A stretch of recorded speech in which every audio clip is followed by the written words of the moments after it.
Welcome to a journey into the heart of ancient Egypt, where gods, monsters, and legends still shape our imagination. Today, discover 10 little-known facts about Egyptian mythology, including mysteries, symbols, and timeless stories. Ready to dive into the world of the pharaohs? Let's go! Imagine yourself 5,000 years ago, on the banks of the Nile. Every June, its waters rise, flooding the land and leaving behind fertile black silt, what the Egyptians called the gift of the Nile. For them, this was no accident, but the work of Hapi, the god of the Nile, depicted as a pot-bellied man holding trays of food. Priests held ceremonies in his honor, casting flowers and jewelry into the river. Without these floods, there would be no harvest. No harvest, no bread. No bread, no staple food. Even pharaohs depended on Hapi. Ramses II inscribed on an obelisk, "The Nile is the father of all life." You can now imagine how important the Nile is in every Egyptian day life. When the waters receded, farmers measured their fields with knotted ropes, a practice that may have inspired geometry itself. Dawn breaks over Thebes. For the Egyptians, the sun wasn't just a ball of fire. It was Ra, the creator god, sailing across the sky in his sacred boat, Manjet. In the morning, he took the form of Khepri, a scarab beetle rolling the sun like a dung ball, a symbol you'd find on amulets and tombs. At noon, Ra was at his zenith, crowned with the solar disk, Aten. But by evening, he became Atum, the weary old man who had to battle the demons of the underworld. Among them was Apophis, a colossal serpent 15 cubits long, nearly 8 meters, who tried to devour Ra's bark every night. Priests at Karnak Temple chanted spells to aid Ra. "O Ra, repel Apophis, let light triumph over darkness." Without this daily victory, the sun would never rise again, and the world would plunge into chaos. In a hidden chamber of the Abydos Temple, masked priests perform sacred rites. They wear the jackal-headed mask of Anubis, guardian of the dead, as they prepare the body of a nobleman. This is no ordinary funeral. It's a reenactment of the legend of Osiris, the god of the afterlife. The story goes that Osiris, a wise and beloved king, was betrayed by his brother Seth. Seth crafted a coffin to Osiris's exact measurements, then threw a feast, promising the coffin to whoever fit inside. When Osiris lay down, Seth sealed it and threw it into the Nile. His wife, Isis, searched for him, aided by children and animals. She found Osiris, but it was too late. His body had begun to decay. Using her magic, Isis revived Osiris for a single night, long enough to conceive their son, Horus. Then Osiris became the ruler of the dead, and his story became the foundation of mummification. Today, the priests repeat his gestures. They remove the brain through the nostrils with a hook, place the organs in canopic jars, liver, lungs, stomach, intestines, and wrap the body in linen soaked in resin. On the funeral mask, they inscribe a spell from the Book of the Dead. "O Osiris, grant him eternal life." The Hall of Judgment is silent. The deceased, accompanied by Anubis, steps forward toward the sacred scales. On one side, their heart, the seat of their thoughts and deeds. On the other, the feather of Ma'at, goddess of truth, as light as justice itself. 42 judges sit in a row, each representing a sin to avoid. I have not stolen. I have not lied. I have not killed. The deceased must recite these without trembling. If the heart is heavier than the feather, Amit, the monstrous devourer with the head of a crocodile, the body of a lion, and the legs of a hippopotamus, will eat it. This is the second death, a complete erasure from existence. But if the heart is pure, the deceased is led before Osiris, who declares, "You are true of voice. Welcome to the fields of Ayaru, where you will cultivate eternity for all time." This scene, painted on sarcophagi, reminded the living to lead a virtuous life or face oblivion. In the shadows of the necropolis, a figure moves, a jackal-headed god with golden eyes, holding a divine scepter. This is Anubis, guardian of the dead.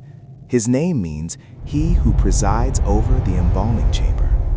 The Egyptians believed jackals, scavengers of the desert, were his messengers. When a pharaoh died, priests wore the mask of Anubis to perform the rituals. They used obsidian tools to open the body, chanting, "I am Anubis. I open the gates of the sky for you." Anubis was more than a god of death. He was a guide.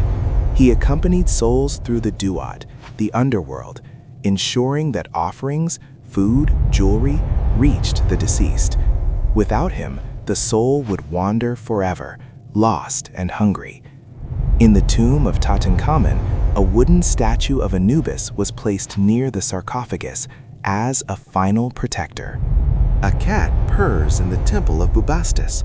For the Egyptians, Bastet, the cat-headed goddess, embodied protection, fertility, and vengeance. Yes, vengeance. Because Bastet had two sides, gentle as a mother with her kittens, but fierce as a lioness when her family was threatened. Cats were so sacred that killing one, even by accident, was punishable by death. When a household cat died, the family shaved their eyebrows in mourning and mummified the cat with jewelry. Archaeologists have discovered millions of mummified cats in Bubastis, proof of their cult. Pilgrims brought dead cats as offerings, hoping to gain Bastet's favor. And did you know the Egyptians used cats to hunt snakes? A practice so vital that Roman soldiers later adopted it, giving rise to the phrase "to have a frog in your throat," or a cat in your throat in some cultures, to describe discomfort. Before time, there was only the Nun, a dark, chaotic ocean, endless and formless. Then a hill emerged, Beni Beni. Upon it stood Atum, the creator god, alone and awake. The texts say he masturbated to create Shu, air, and Tefnut, moisture. From their union came Geb, earth, often shown as a green reclining man, and Nut, sky, a woman arched protectively above him. Geb and Nut had 4 children, Osiris, Isis, Seth, and Nephthys, the gods who shaped Egypt. But wait, this myth is from Heliopolis. In Memphis, they believed it was Ptah, the artisan god, who spoke the world into existence. The Egyptians loved these multiple versions, proof that truth is always more complex than it seems. Seth, with his mysterious animal head, a donkey and oryx, embodies everything the Egyptians feared: storms, earthquakes, betrayal. Yet without him, there would be no balance, because Seth fought Apophis every night in Ra's boat, protecting the sun god from the forces of evil. His most infamous crime? The murder of Osiris. But did you know he was also the protector of Ramses II at the Battle of Kadesh? Egyptian soldiers wore amulets of Seth to terrify their enemies. The Greeks later linked him to Typhon, their monster of chaos. And even today, his name inspires tales of villains, though he was far more complex, a necessary god, even if he was feared. The Egyptians saw their gods everywhere, even in animals. The ibis, a white bird with a curved beak, represented Thoth, god of wisdom. Priests raised ibises in temples, and thousands of ibis mummies have been found. The falcon was Horus, god of the sky. Pharaohs wore his eye, the eye of Horus, as a symbol of power. The cobra, Wajet, adorned the foreheads of kings, ready to spit venom at their enemies. The ram was linked to Amun, and archaeologists have discovered entire necropolises of mummified rams in Thebes. These animals weren't just symbols, they were the Ba, souls of the gods on earth. Killing them was sacrilege, except for crocodiles linked to Sobek, whom they both revered and feared. Look at the pyramids of Giza. To the Egyptians, these weren't just tombs, they were machines of resurrection. Their pointed shape? A ramp for the pharaoh's soul to reach the stars, especially Orion, linked to Osiris. The pyramid texts, the world's oldest religious writings, say, "O king, you rise like an imperishable star."